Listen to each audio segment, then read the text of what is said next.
Hey, what's up? Welcome back to the channel. It's your boy Harriet. All my virgins and simps, we are about to talk about Survivor Series Wargames. I can't do the William Regal voice, pero sa mga bago dito sa ating channel, make sure to like the video, hit that subscribe icon, also hit that bell for more notifications as we are about to do the Survivor Series War Games review. This is the title is so long, but yeah. So it is the Survivor. It is the results of the Survivor Series War Games. We are going to recap what happened during the matches. To the best of my abilities, sa lahat ng mga kaya ko. 5 lang naman yung laban, di ba? So yeah.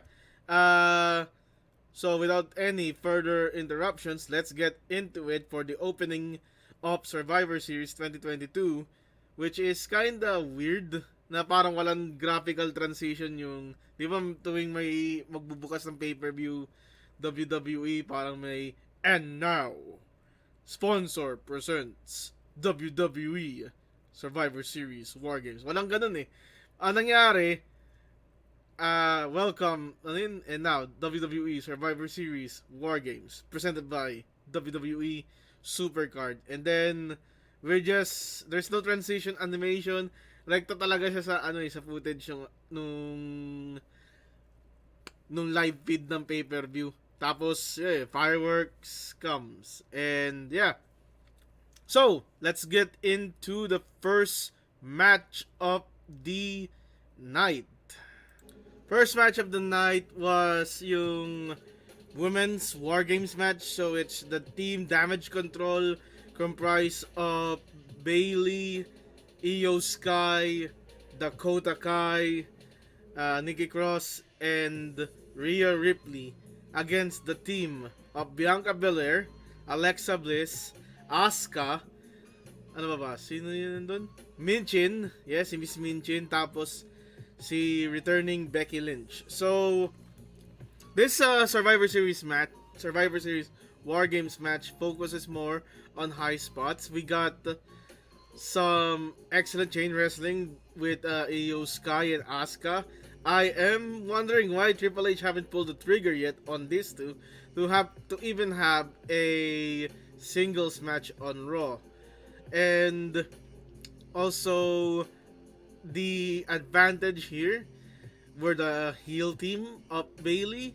Yeah, they have the War Games advantage, and King Coda actually started the match, and she started the match against, I believe, Alexa Bliss, and we had the combo of the tag team champions 2v2. So the tag team champions versus Asuka and Alexa Bliss. Very entertaining piece of piece right there. Yung maganda dito is that Nikki Cross showed a lot of her wild side here. She actually did a quote-unquote cross dive against both teams from the top of the cage. So, if you're not familiar sa War Games and version ng WWE, walang rooftop yung cage nila. Ang meron lang is parang scaffolding. Parang malaki siya, expanded steel cage siya. This would allow for more high spots in the match. Also, pag tumakas ka, you automatically forfeited the game. Weapons are introduced here. As you see in the background, there are tables, ladders. Actually, I think Rhea Ripley got busted over to a ladder, or was it Michin? I forgot. And yeah, initially I thought the match was clunky, but then again, it's women's, mga babae ito, and the only one who has experience in the War Games match here is Bianca Belair. But then again, I rewatched the match again, and I actually thought it was kind of fun. Yeah. So, kudos. Also, I think these two women are gonna have a feud. It's gonna be Bayley and Becky. Sabi nila, hindi daw nag-feud masyado si Bayley and Becky. I think Becky feuded with Bayley 3 years ago, 2019. Yeah.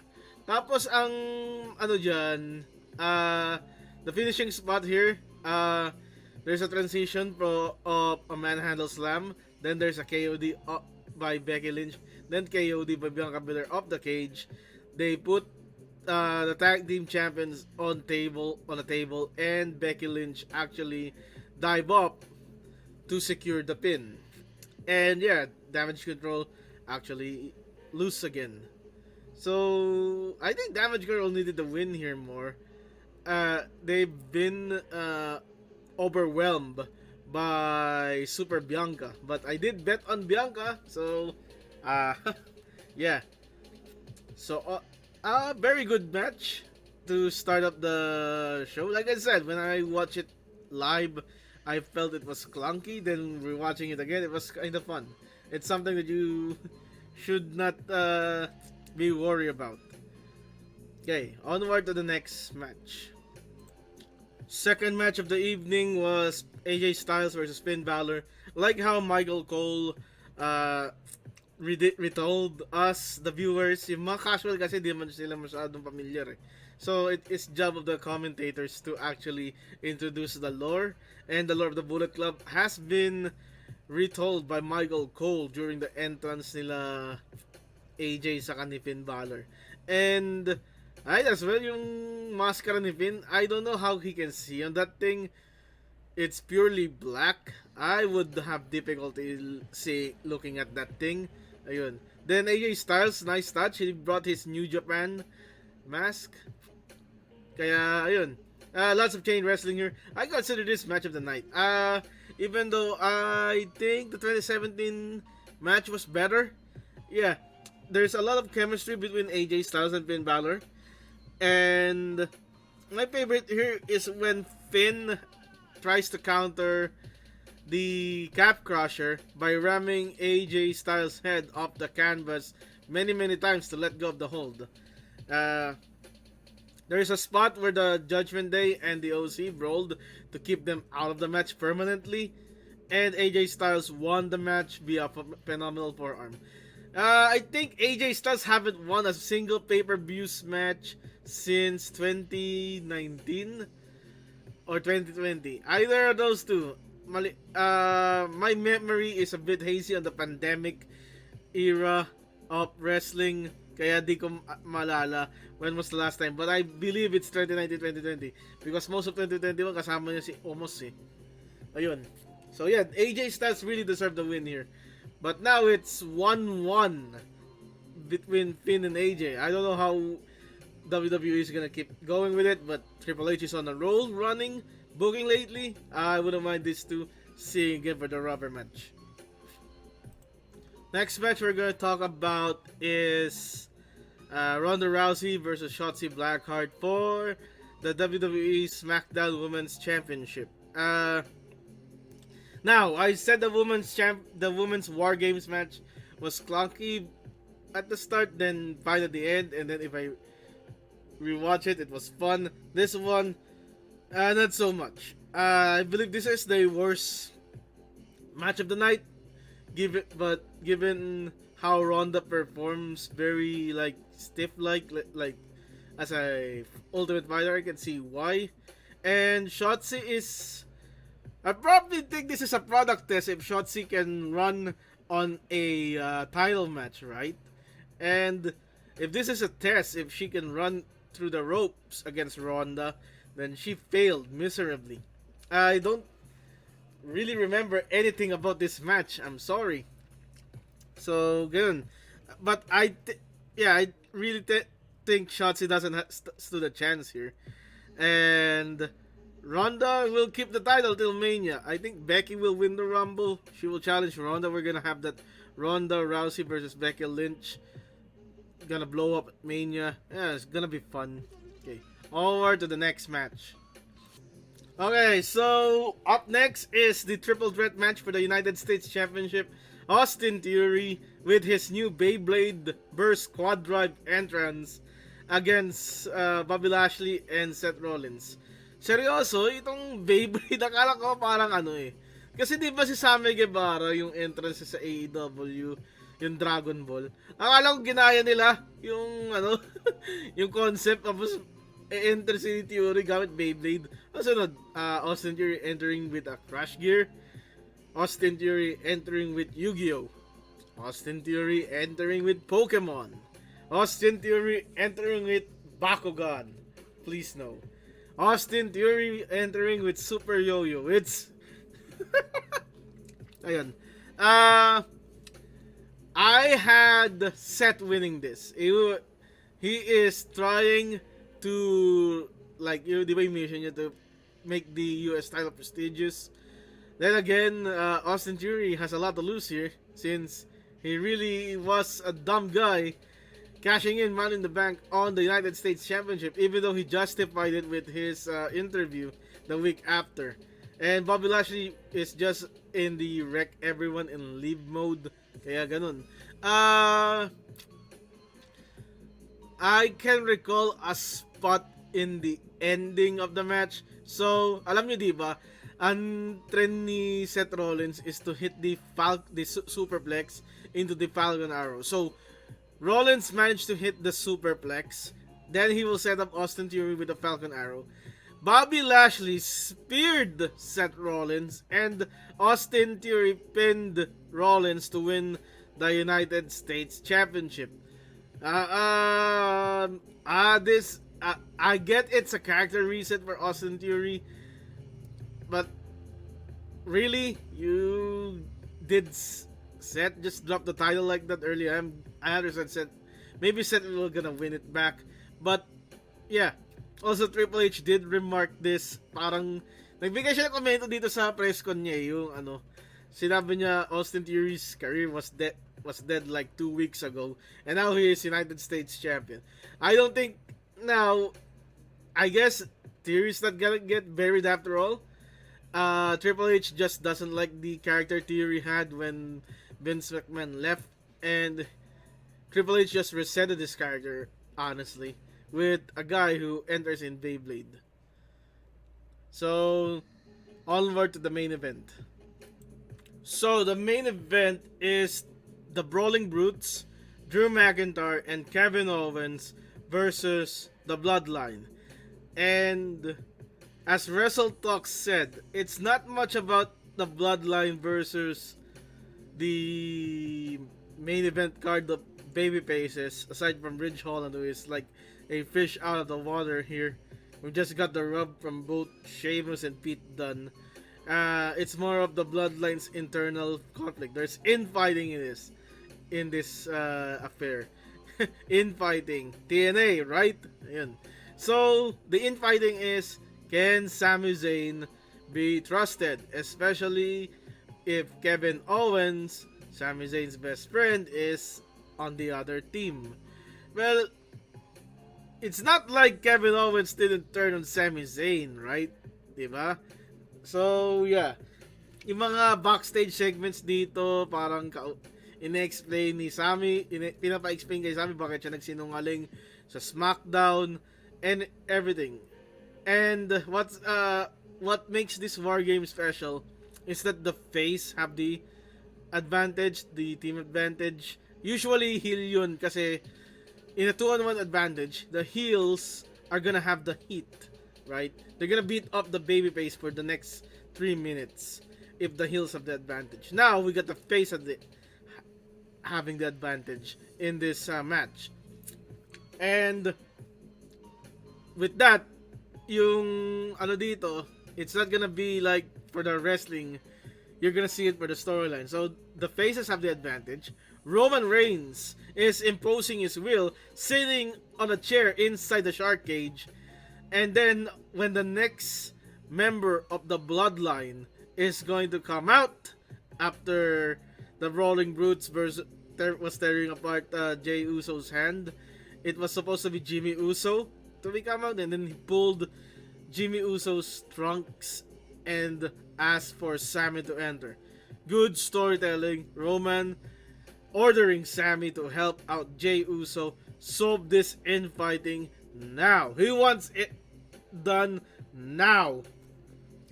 And what could be better way to prove Sami's loyalty is to help out the only person that doubted him in the Bloodline, Maybe the rest doubted him, but not really. Uh, so Jay is like the only one open. Also, Jay actually injured his hand here. He must have suffered enough from Pete Dunne to make it happen. Ayun. So Sami and Jay and the team up. The match progresses, and then we go to the end. We got Kevin Owens hitting the Papa Power Bomb on Roman Reigns and the Stunner. And then 1, 2, Sami stopped the count, and then Kevin Owens meets Sami Zayn face to face. Kevin Owens asking Sami Zayn, "This is your family?" And then Sami Zayn like low blows Kevin Owens. I'm not saying he turned on Kevin Owens. I mean, that's really a given. Low blows Kevin Owens, hits the Helluva kick, offered Kevin Owens to Jey Uso. Jey Uso hits the smash. The Bloodline wins. Brilliant storytelling. Yung mga storytelling ng ng mga nasa Triple H pay-per-views has been superb. We got Edge Balor. That was also a great storytelling. Sa Extreme Rules yun, diba? We also had Logan Paul and Roman Reigns. Great storytelling. Brock Lesnar, Roman Reigns with the tractor. Great storytelling. Yeah. Itong Wargames match ito, it's not about if the match is good or not. I think you watch it for the story. And I get that it's not gonna be the typical comedy. I seen comments sa Facebook asking to have the surrender. Kasi dati yung Wargames surrender lang dapat eh. Submission lang matatapos. So remove the pinfalls, bring back the surrender. I mean, I'm not disregarding their opinion. I'm not disrespecting their opinion, but in my opinion, those were the old times. We are here at Modern Wrestling. I think it is just going to be a slow fest if submissions only lang yung War Games. But then again, WWE is open to changes now under Triple H. And what could be the blow up here? I'm just gonna enjoy this week by week. I could assume Sami is winning the Rumble. Nagsabi sa akin, hindi. He's not winning it. Kasi ang outlier dito si The Rock. Diba? Kasi nasa Hollywood. And I think they would like to do Rock versus Roman. But I think maybe Sami and KO for the tag titles. I don't know. In the end, Sami is over. I think he has earned the Bloodline's loyalty until the Bloodline turns on him. Yeah, that's my review. That's my recap of Survivor Series. Overall, pretty good show. Ranking the Triple H pay-per-views, I would say top 1, Clash of the Castle. Number 2, SummerSlam. Number 3 is this, Survivor Series War Games. Number 4, Extreme Rules. Number 5 is Crown Jewel.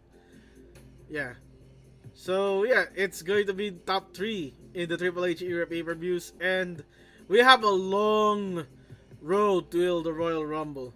Diba? Mahaba yung daan papunta sa Royal Rumble. And I'm hearing rumors it's gonna be Kevin Owens versus Roman Reigns at the Royal Rumble. I wouldn't mind it. The last time they fought was 2021. It was at the Thunderdome where they did that botch handcuff spot. Diba? And what else? I'm not gonna talk about it. The less the better. And I think this will be another test to Sami. And people saying Roman should face Sheamus at the Rumble. No, there's no pay-per-view in between Survivor Series War Games towards Royal Rumble.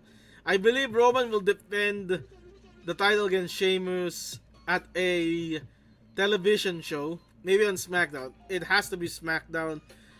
A SmackDown special in the New Year or something. It's gonna be a special episode. Or when is Raw 25? When is Raw 30? I think maybe Raw 30, Roman Reigns versus Sheamus for the Universal Championship. Depends on how close Raw 30 is with respect to the Royal Rumble. Yeah, that's my review of Survivor Series War Games. Let me know in the comments what you think of the show. Did you enjoy the storytelling? Did you think Shotzi Ronda sucks? And yeah, hit that like icon, subscribe, hit that bell icon for more. This is your boy Harriet. Goodbye and good night. Bang.